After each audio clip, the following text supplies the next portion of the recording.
Good evening. This is the Education Verdict. Straight questions, real answers, no fluff. Co-powered by Class Sathi and Sunny Enterprises.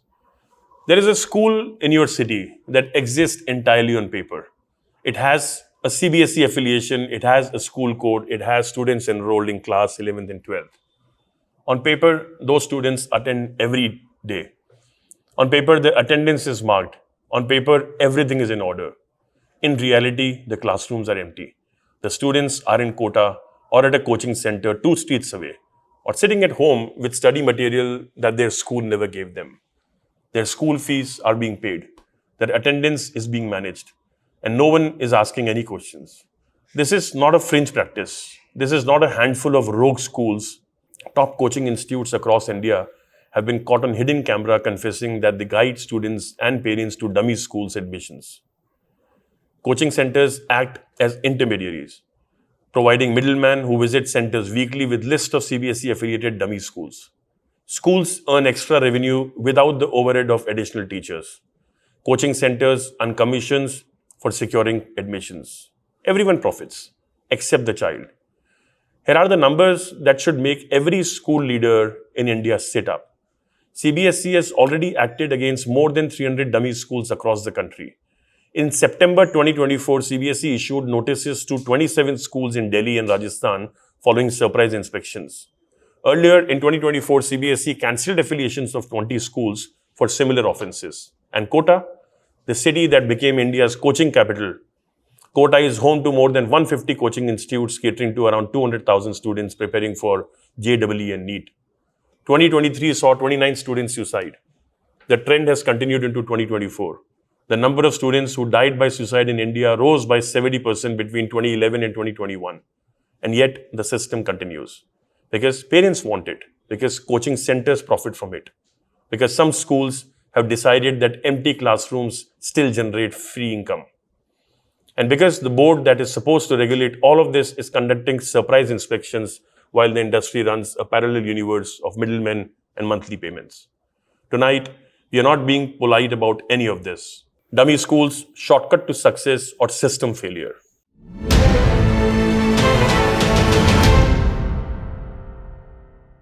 Tonight's panel represents 4 different positions on this debate, and none of them are entirely comfortable. Amrita Burman, Director, Sunbeam Group of Educational Institutions. She has watched families pull children from schools like hers and send them to dummy schools. And she has something to say about what that choice cost those children. Kanak Gupta, Director, Seth M.R. Jaipuriya Group of Schools. He understands the commercial, ethical, and educational dimensions of running schools at scale in an environment where dummy schools are eroding the value of real ones. Navin Dixit, Yadvindra Public School, Patiala. He has seen this system from inside and heard parents justify it with complete sincerity.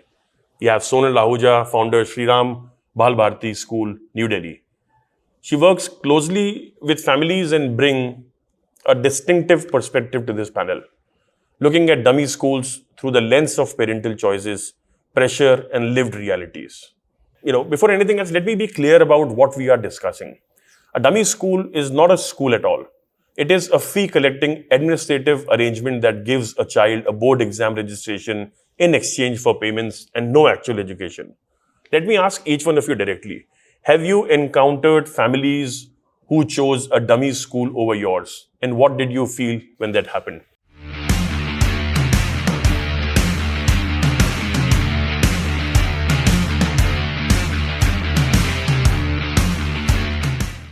Yes, we have. In fact, I think this is the time when people are taking admissions and they have left us and they have gone for dummy schools. As much as we've tried to counsel parents over so many years that, this is not the right thing for your child. Ultimately, your child is not really going to gain. Because according to me, and I think as it is researched, over 9, 10, 11 and 12, your child is actually applying all the skills that they've learned till class 8 and they're getting ready for life. So at this time, if you step out of regular school and go to a dummy school, go to Kota, your child is losing out for life is something you're not realizing. But the fact is that they are still choosing. Every year we try.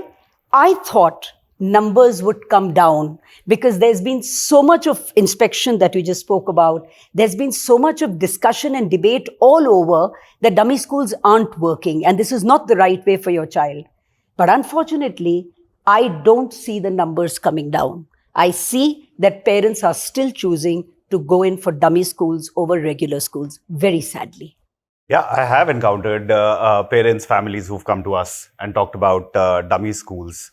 It's a sad reality that it is an administrative arrangement. It is a sad reality that parents, students choose dummy schools, but I don't blame the parents. I think somewhere they are choosing certainty over unpredictability. They are choosing not shortcut, but actually short-term success over a long-term development of their children. I don't think they are wrong, but I think this is a system failure where we need to step up as a school system, as educators. This is a problem of scale. This is not a problem of a single school. Solving this problem at scale, where we reward students for examinations and marks only versus their holistic development, that remains the biggest problem.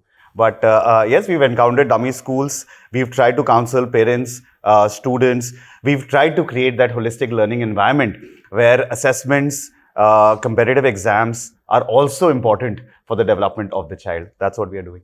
Yeah, I agree with Kanakji. We have also witnessed the children opting for dummy schools, but it has also led us as a team to ponder upon, to find the gaps, why such thing is actually happening altogether.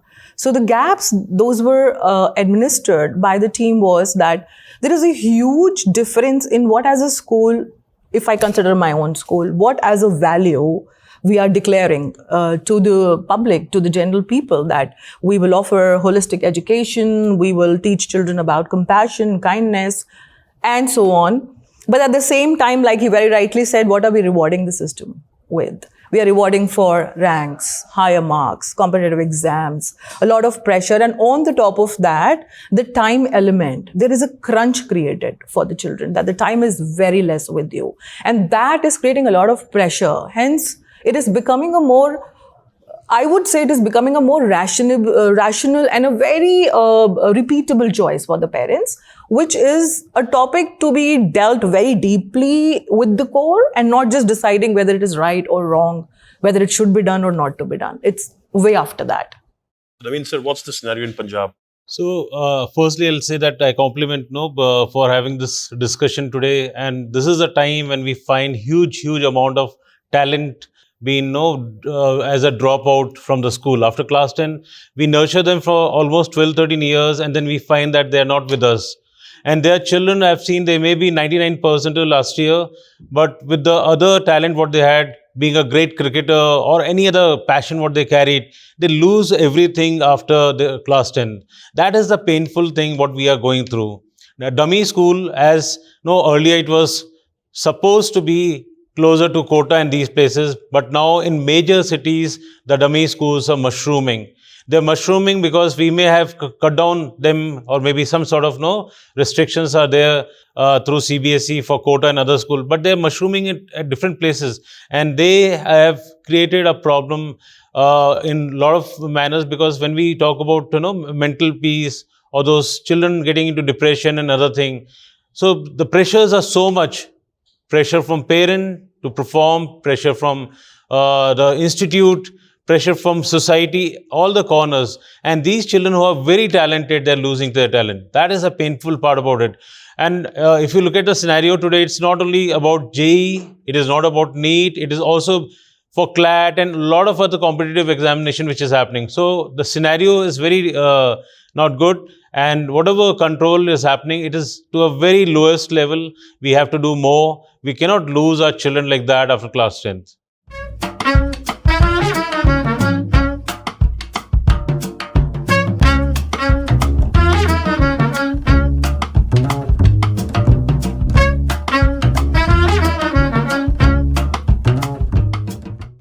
And I want this panel to take it seriously. The parent says the school teaches the board syllabus. My child needs JEE or NEET. These are different skill sets. Coaching teaches what matters. School is a distraction. The dummy school is just an administrative solution to a real problem. is that argument wrong? And if it is, why are thousands of parents making it every year?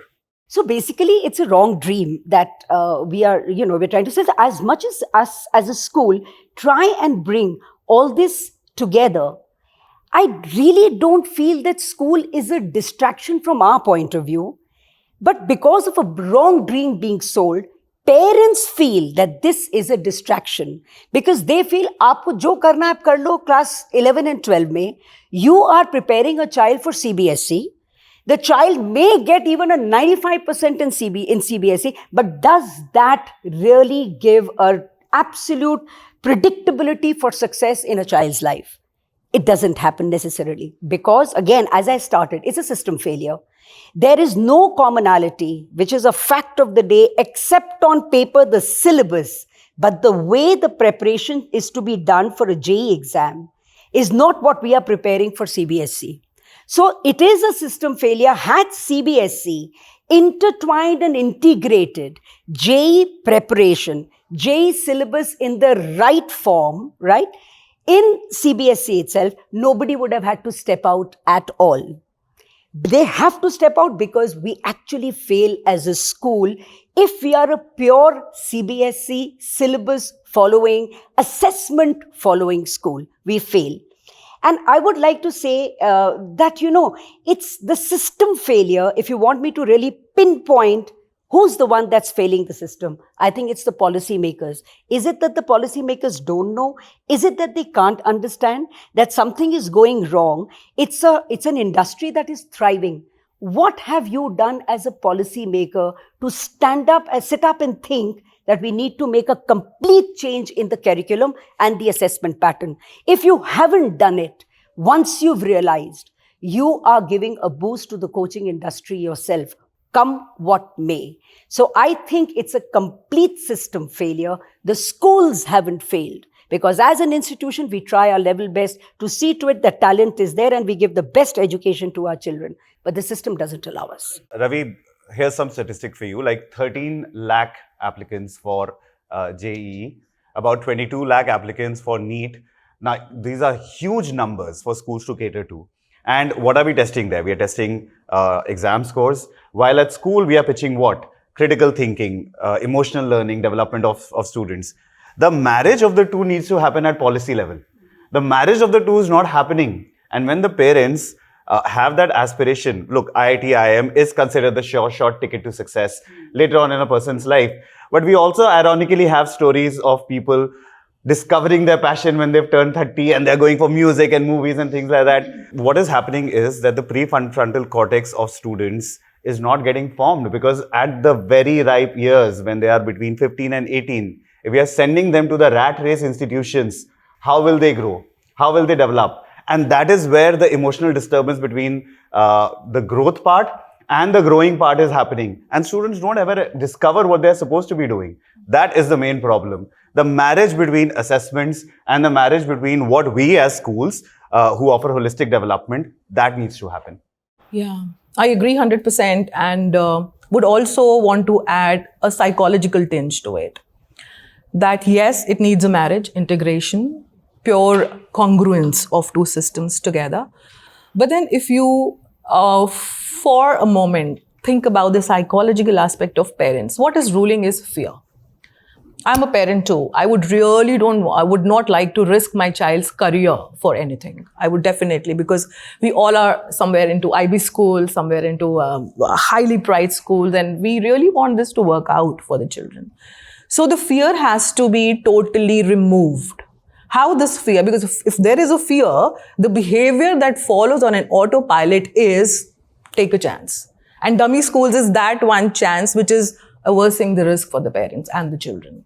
So I think as schools, not only the policy levels and parents, it has to be really a very motivational speech levels also 24/7 in the schools. We need to have systems in the schools where there is a team set up to just counsel the families, the whole ecosystem, because a child is growing as an ecosystem, because it's well said, it takes a village to raise a child, and not one point can actually help them take decisions. So holistically, we need to work towards it. So I'll be more candid on this part.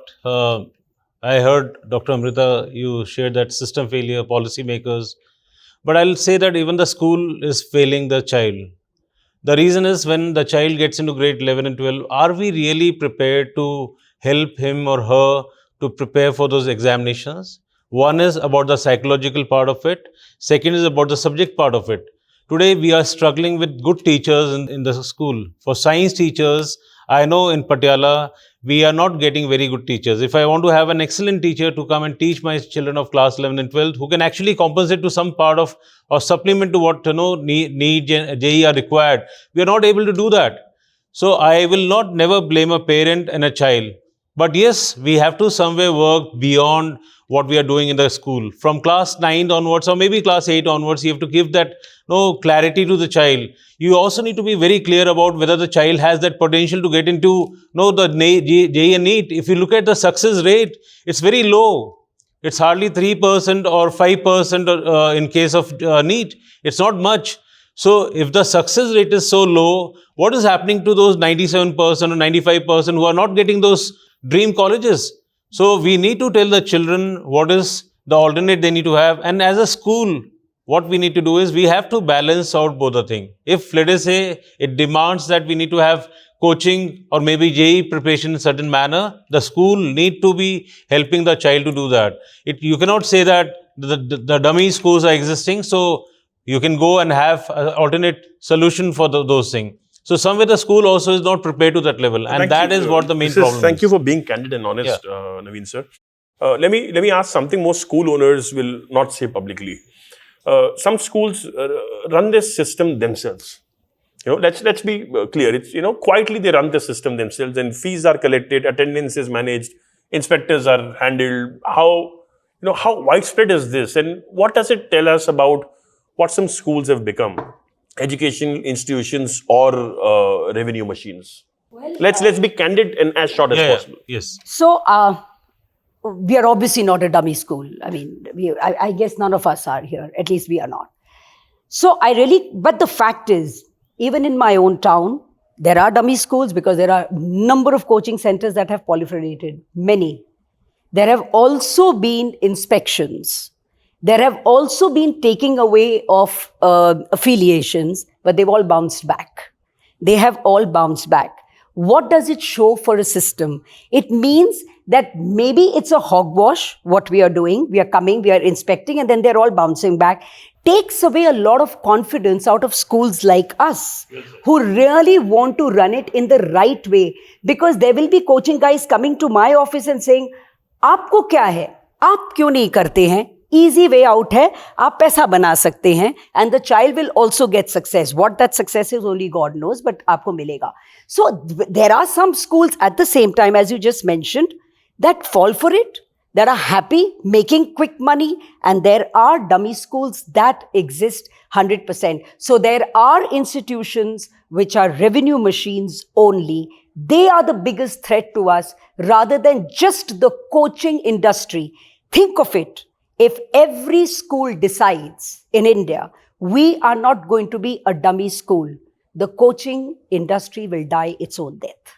So Ravi, for a moment, I'm going to be a little emotional about this. It's really exhausting. It's really exhausting as an educator. It's really exhausting as a parent to see these things happen, where, the dummy schools are there for a reason, to make money, to finish administrative work, and to provide that certainty to parents, which schools can do. And like I said, there is a problem of scale. I don't think this is a problem of a lot of schools who are doing excellent work of providing those opportunities within their schools itself. But it's really, really exhausting to see and to fight these dummy schools. It's not simple. We've been very, very upfront with parents about as to how this format works. I feel somewhere, there is two Indias in terms of education. One India which genuinely believes in the sanskar, sanskriti, and also in the modern educational practices. And there is one India of the dummy schools that want to promote only and only assessments, only and only exam scores, and make sure that the child gets into a very high profile college. Then what? Does the child have agency after going to these colleges? Because if you speak to professors, to deans, directors of IITs as well, they have a tough time in the first 6 months of grooming these children. First 6 months as to what would these children be doing in the future. And these are supposedly the brightest minds in the country, probably the brightest minds in the world. But they also need incentive. They also need some more agency to ensure that they reach their dreams. I feel that's why it gets very, very exhausting. I just want to add here, maybe easy because of the coaching industries to get into an IIT because you've cracked how to crack an exam. But how easy is it to get out of IIT? And there are so many failures that are happening thanks to these dummy schools and the coaching industries. Yeah. And I see it as redesigning the definition of education altogether. There are schools existing who will take money, who will do XYZ, what they have to do. They will keep doing, and the control is very minimal. And it's not that easy looking at the populations, the way it is scaling up. And when you say scaling, I also see it's not about a very minimal diversion to dummy schools. It's actually a pattern emerging. And it needs a strong pattern interrupt. Because I believe if there is a pattern, not a small step is going to change. It has to be interrupted in between with huge energy. And that will be a redesigning and redefinition of the whole education system, the definition of what is delivery, what education is, policy level, schools level, everywhere. I think our country should comprise of teams and panels where there are not only principals and educators, there are people who worked with human psychology, human neurologies, doctors should be a part of it, and the people who've been into crime and have dealt with the most difficult psychologies should be a part of it. It should have a variety of experiences to actually set down those policies and things and then talk about what to knock down, what not to knock down. It's very difficult otherwise. Navin sir, I want to ask you something, and of course, the entire panel can come in after that. The Rajasthan High Court called this nexus a blot on the education system. CBSE has now said students in dummy schools will be barred from class 12 board exams. That is the response. But there is a real question. If a student is pushed to NIOS, what actually changed? Does that solve the problem? I mean, or have we just moved it elsewhere? What are your thoughts on that? So I personally feel NOS, it's again not a regular school. Well, what we are debating today is a regular school which is very important for the child. The child interest does not only lie in JEE, NEET. They may have capability to get into that. The parents' aspirations is also there. But the child talent also lies, which Kanak also mentioned that when you get 30, you realize that you want to be, something different to what you have done. So that is very true. So we have to somewhere make our systems which are not allowing the child to be like a dummy student. Whether it is an open school or it's a dummy school, they mean same to me. Just one thing I want to add about dummy school. The dummy schools are not dummy schools for up to grade 8 or grade 9 or grade 10. They of a sudden become dummy for 11 and 12th. So they're real functional school, but they are actually into malpractices. Because they know that there is a earning what they can do. They can have number which can go exponentially very high as far as the registration and the number in class 11 and 12 is concerned. So in these cases, the affiliation bodies are one who has to be very strong. Now, if CBSE was strong, they had been able to shut down almost teenage school. But if they're coming back, then it's a failure. It's a failure. So I think 11 and 12, obviously we're talking about that age group. There are life-changing experiences that children have when they are there in a regular school, like all of us. When we talk about an NIOS, which he rightly mentioned, it's an open school. So, and NIOS was never set up for this. That was not the purpose. The whole purpose was something different.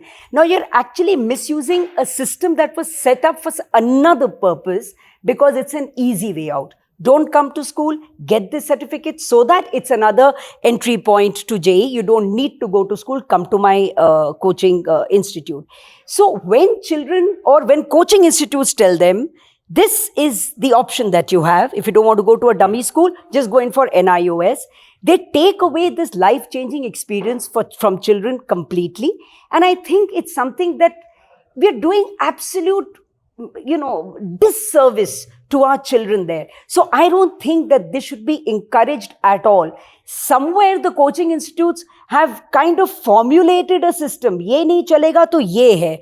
Regular school doesn't work is what they're trying to sell to the parents. So this is not going to I work would at like all. to come for a stand minute up over against here.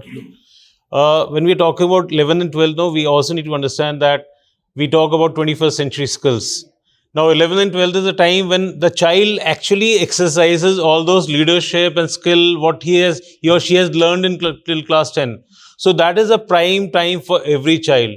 And during that time, the child becomes a dummy student, which actually takes away all that, what the child has within. So that part which has to be nurtured, the leadership which has to be nurtured, it just gets stopped by getting into a dummy school. So we as a legacy school, as a Yadvinder Public School is a legacy school.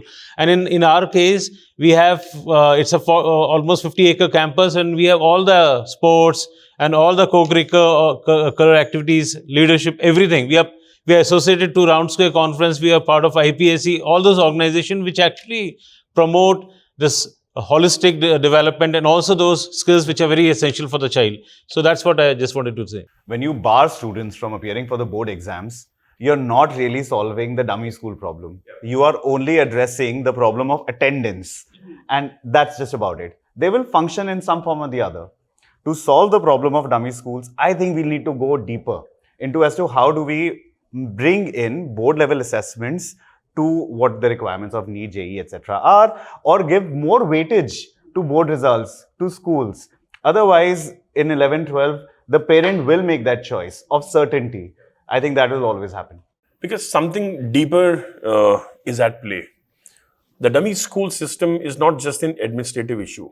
It is a symptom of a system that many families believe does not prepare children for the exams that define their future. If schools were enough, coaching would not exist at this scale. If board exams aligned with entrance exams, dummy schools would not exist. So the real question is not who is cheating the system. The real question is who built a system where cheating feels rational. The aspiration is clear. School education should be enough, but today it is not.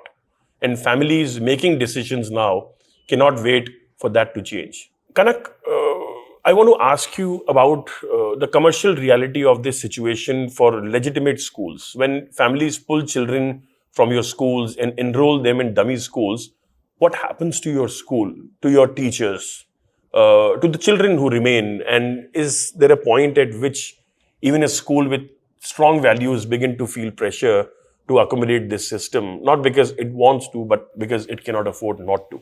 Sure. So, I don't believe that admissions is the holy cow of the system, but I do believe that economics has to make sense in a school.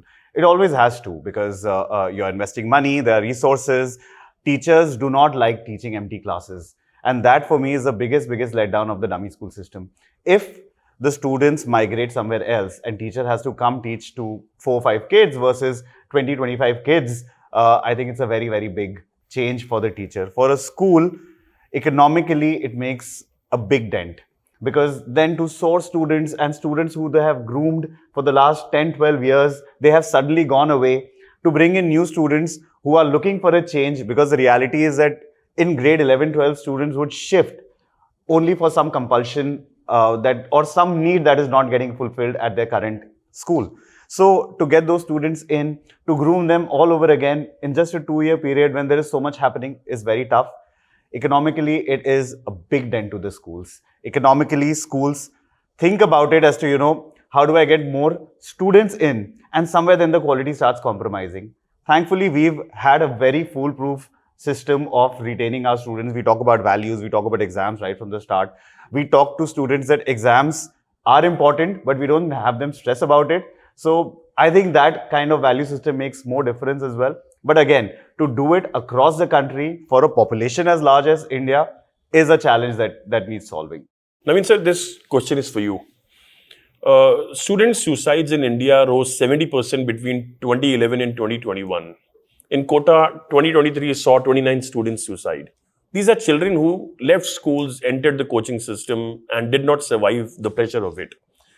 When we strip a 16 or 17-year-old of their school community, their teachers, their friends, their extracurricular, their normal adolescence, and replace all of it with 8 to 10 hours of exam preparation, a day in a hostel in Kota, what are we actually doing to that child? And does anyone who runs the school feel any responsibility for the child who left?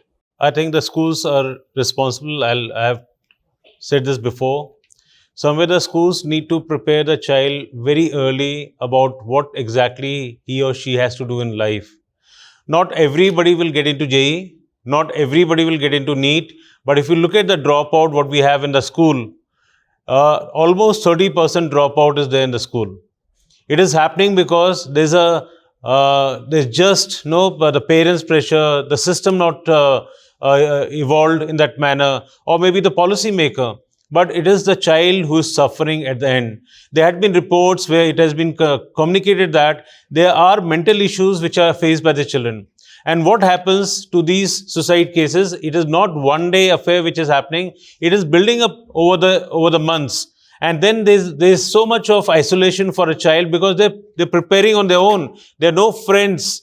There's nobody whom the child can confine with. The parents are not there. They are staying all alone.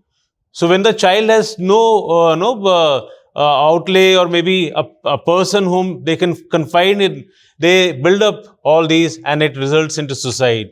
In a school system, when the child is in a school system, they have friends, they have colleagues, they have teachers to monitor, they have n number of activities happening. There's just one unidirectional thing which is happening in the coaching institute. That is the problem we have. We are firstly losing our talent. Secondly, we are losing the child. And the child is lost because nobody is telling them how they need to exercise or take care of the mental pressures what they have. There's no support system for that. Whatever counseling you do, it doesn't work. The child need to be given different aspects simultaneously so that the child pressure it goes away. The stress level is less. So I think the dummy school and then the coaching institute have actually created that sort of problem for a child where the child is, these suicide rates are increasing.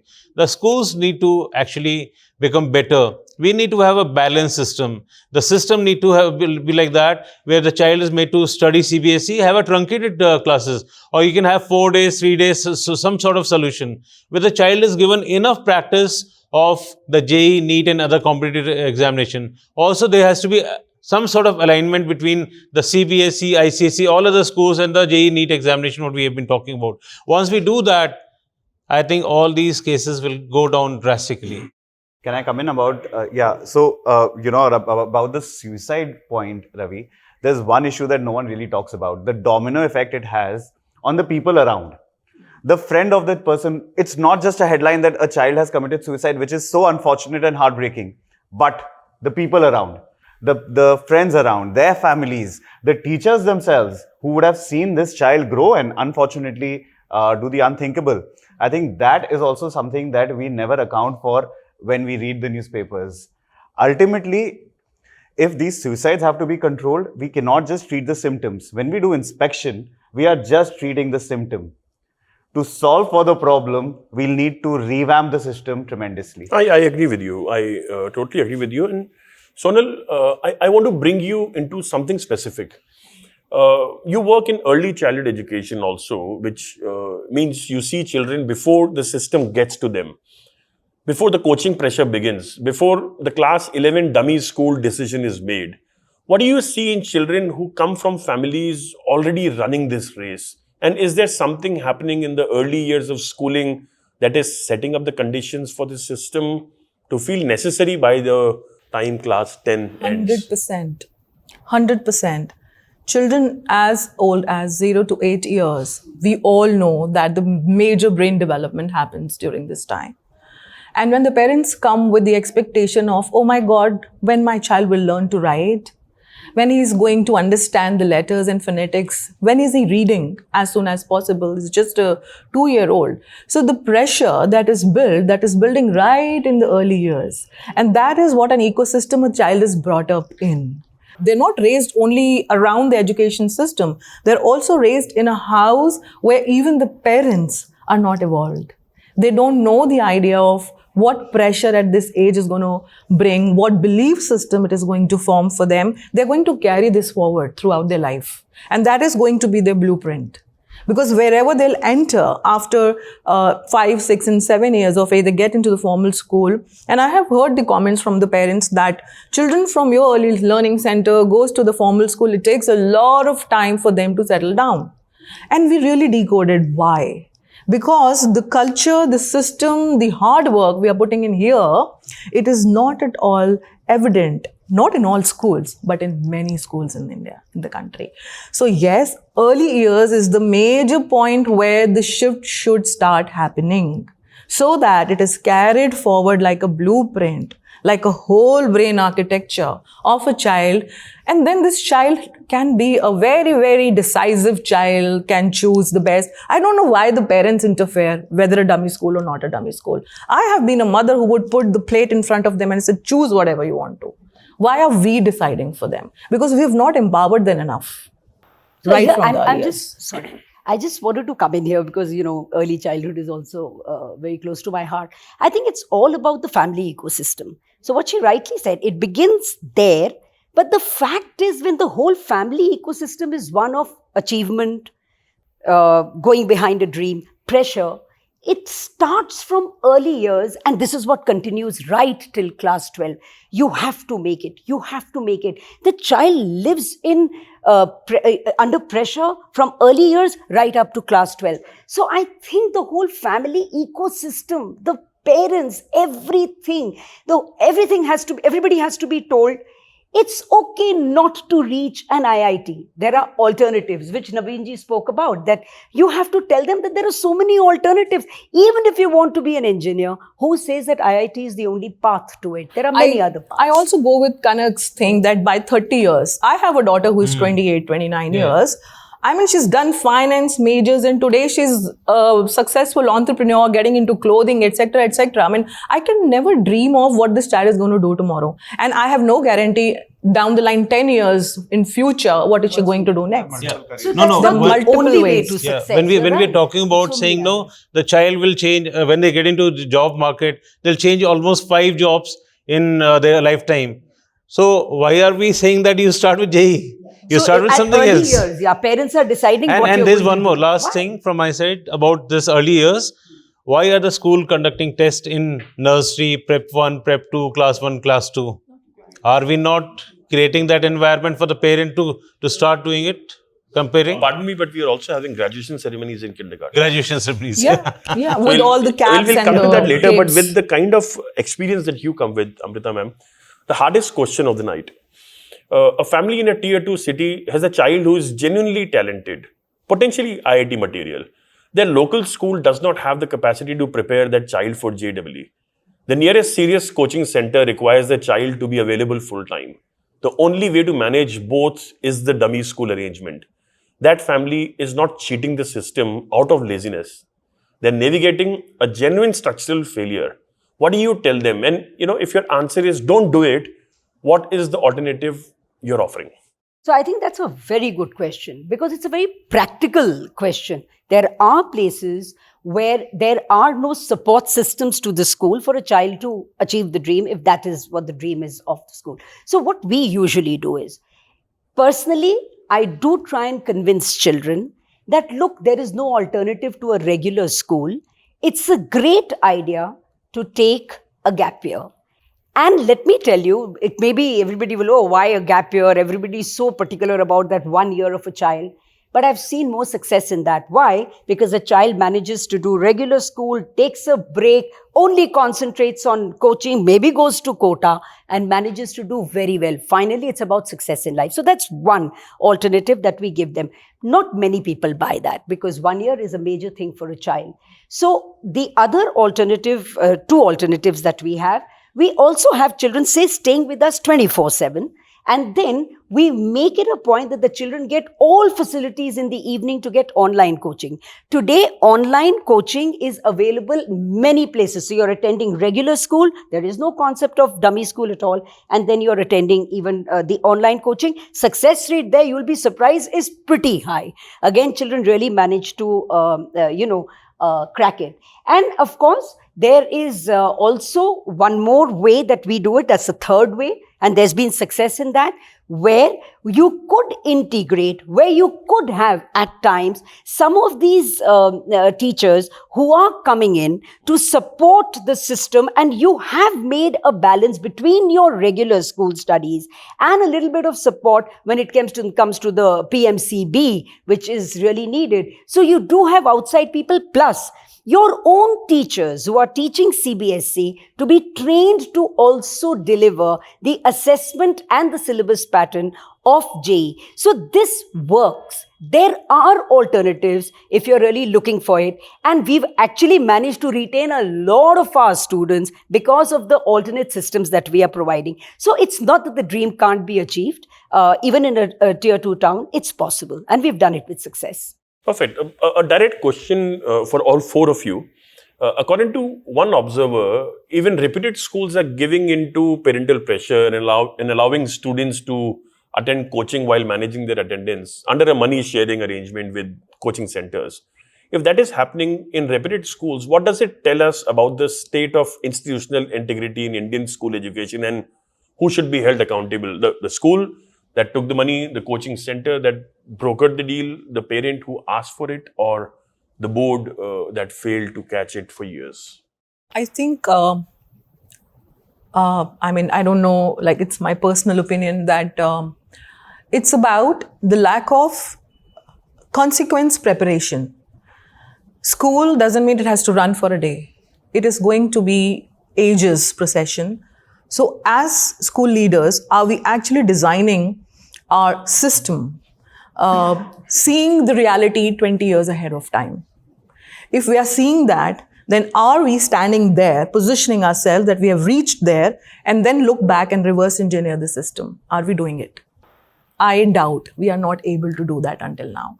And that is one of the biggest reasons, not only in the system as a whole, everyday jobs, teaching lesson plans, talking to the parents, any context related to the school, if you pick up, we really lack reverse engineering into our system. You know, Amrita ji used the family ecosystem, and I love that analogy because, you know, the education fraternity also comes together as a family. It's important to tell your friends, people in the fraternity, what you're doing right, but also what you're doing wrong. If someone is giving into this dummy schools as a prestigious school or as an established school, we as a fraternity should be the first ones to pick up the phone and tell them of the consequences, not just financially or from compliance perspective, but also on the future of the student who's enrolled with them. So I think that is very important, to tell these schools what they're doing wrong, because no one's really telling them. We are going ahead with it that, you know, it's happening somewhere. There is no consequence and it's their decision, so it's absolutely all right. So I think as a fraternity, I think that questioning becomes important. I also think that, you know, problem of one student is solvable, because then you can actually reach out to the fraternity where the resources are there. The problem of many, that still needs solving. There's one more thing what we need to understand is in the school, no, if you look at the design of the school, the design of the school is till grade 10, you'll have X number of students, and the school considers that there'll be 30% dropout. We as a school also have become somewhere ready for all these sort of consequences, where we know that these many will drop out. So you need to have X plus those many students in grade 9 and 10, so that your school that whatever number of students you wish to have in 11 and 12 remains like that. So we actually are giving away a student to dummy school, whether we are reputed or we are dummy school. It is they're all surviving. So as a school, no, that ecosystem has to be created where we, as a reputed school, we should not be allowing this to happen. Firstly, secondly, we need to give a very strong alternate to our child and the parent, which is very important. So solution lies over there. System sometimes don't change so frequently, but the schools can actually make changes. So according to me, I think it's a failure of all four. Schools that have malpractices like dummy school, well, I think it's immoral, shouldn't be done. Parent, because the parent is also running behind some success, nobody knows what that success is. And of course, coaching institutes, it's profit for them.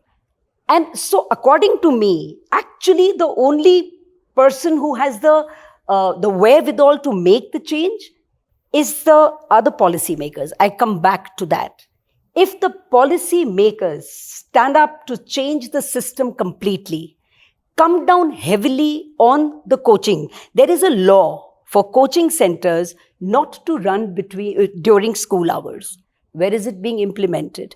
During school hours, coaching centers are running. So where is the action against it? So if the policymakers are not making a change, all this will thrive because that, we are a country of scarcity. So obviously everybody is wanting to run a dream, predictability. So unless and until, another very important thing, first is change the system. The other is increase the seats.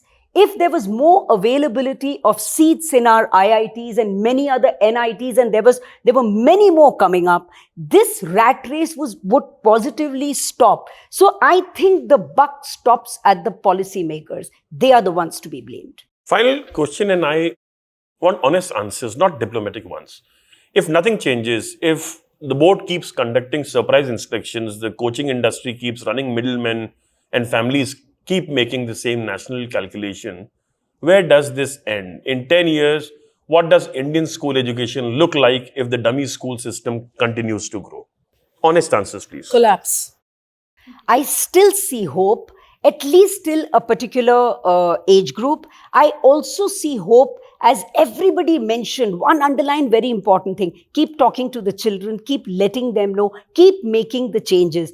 I'm an absolute optimist. Yes, there is a problem, but I'm hoping and praying that the school system does not collapse, because over some time, with the industry, when it comes to the job market changing, I think there will be a huge understanding that it is very, very important for children to go to regular school for success in life. The country will not progress with a dummy school system. So I still see hope in that. Yeah, I agree, but it's going to come with the cost. Because time compression is not going to happen. It will take next 10 to 15 years. But if, as smart educators who are into this for years and we have experience, we really are looking forward to compressing the timeline. How quickly can we bring that change? And that's why I said it can collapse. So it's a hurry, it's a fear and anxiety. Let's do something about it. What I believe is the schools will not collapse. That is what. I'll tell you why. Till grade 10, they are still functioning. They're functioning well. For parents, those are the best school. I don't know what happens when they get into grade 11 and 12. Then the mindset changes. The choices changes. So it means that somewhere the policies need to change. Secondly, when we are looking at skilling nowadays, the skilling has become extremely important. Competency-based things have become more important. So I think we need to promote these sort of culture which actually helps the child to understand that the skill is more important than getting into anything else. And with AI coming in, I think more disruption will happen. And I believe that the dummy schools would not also be in the same manner what they are now. They'll also evolve. But one thing which is worrisome is that earlier it was only quota, which used to mushroom dummy school. Now the dummy schools and the coaching centers are all over. All over. That is one worry what I have. That is one concern. Final word, Kanak. So, I'm no one, but in my own way, I've been sending messages on social media to a lot of policymakers, and I throw two challenges at them. That it will take a very, very strong-willed education minister to do two things.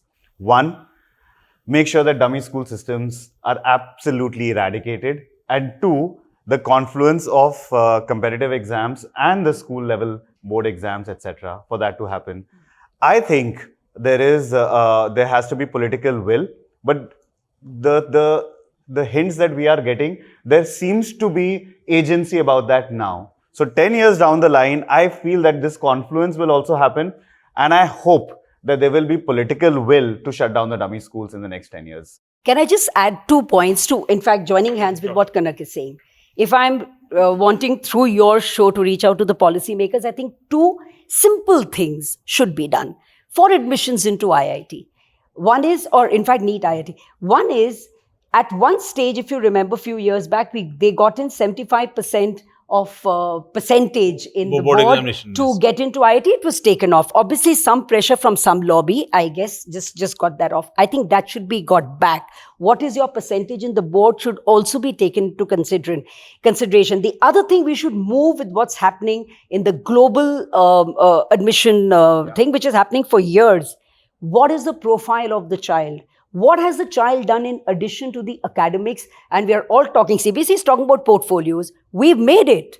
Now, just see that those portfolios are also given weightage for admissions into IITs. That will get the school system up. I think it's as simple as that. Correct. Like you could have a 70%, like randomly saying, and you could still be at Harvard basis of your profile. You don't need to be a 99.9999% student. And who guarantees a 99.99% And CBSE success? has already come with the award system now. And those award systems are basically to have this profiling of the child to be made. And I fully agree with the both of you that the profile of the child starts from very early in his life or her life. And that is what has to be looked at. When they get into grade 12, what a child has achieved in all the field matters more. That is what matters in life. Let me end with this. We came into tonight calling dummy schools a shortcut, but I'm not sure that is the right word anymore. A shortcut implies that the longer path would also get you there, that the road exists, that it is just slower. What tonight's conversation suggests is something more uncomfortable. For many Indian families, the regular school path does not get their child to the destination they need to reach.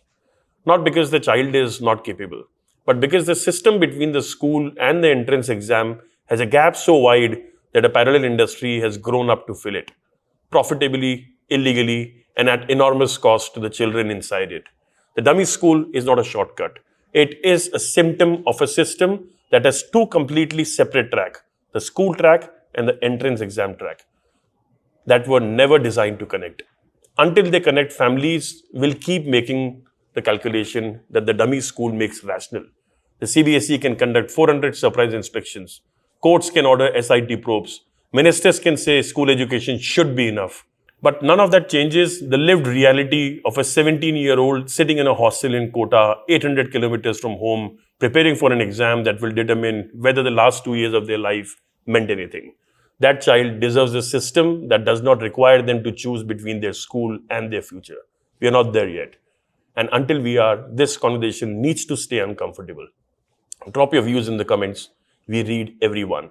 This is the Education Verdict. Straight questions, real answers, no fluff. Co-powered by Class Sathi and Sunny Enterprises. Good night.